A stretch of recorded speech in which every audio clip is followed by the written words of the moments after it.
when the Madison Square Garden Company announced on Tuesday its intention to discard women's professional basketball from its portfolio. James L. Dolan, the company's chairman and chief executive, singled out the accolades of one employee during the Liberty's 21-year history.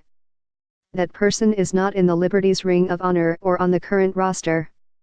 Dolan, who also owns the Knicks and the Rangers, gave his lone personal thank you to Isiah Thomas, a close friend and perhaps the most controversial figure in team history. Dolan credited Thomas for leadership, bringing in more sponsor money and developing a team that has experienced a revitalization of late. Thomas's actual impact on the Liberty is debatable, his tenure polarizing and complicated. Before the 2015 season, the Liberty were in disarray.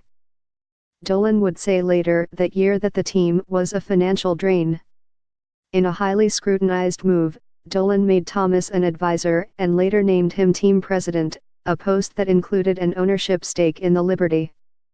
In October 2007, Thomas was found liable in a sexual harassment case brought by a former Knicks executive when he coached that team from 2006 to 2008.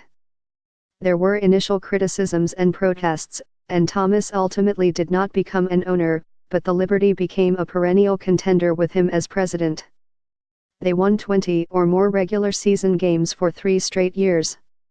The team also was among the pioneers in American professional sports in protesting against gun violence and racial and gender inequalities. In July 2016, players wore black T-shirts addressing the shooting deaths of black men by the police, and the fatal shooting of 5 Dallas officers.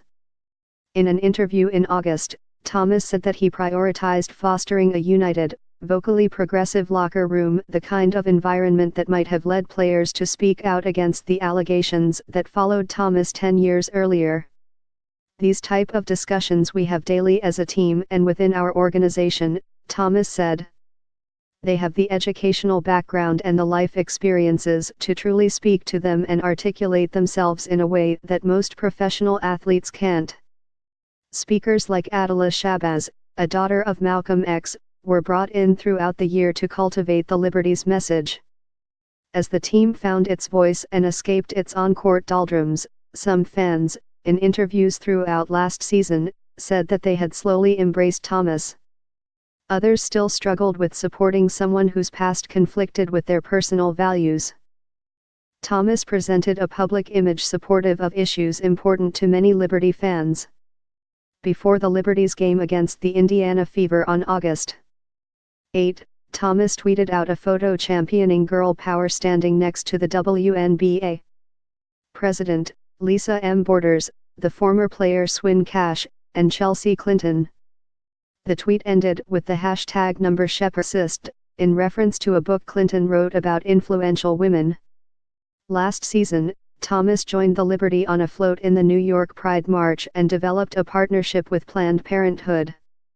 This is a fan base sometimes that necessarily doesn't have a voice in society, Thomas said.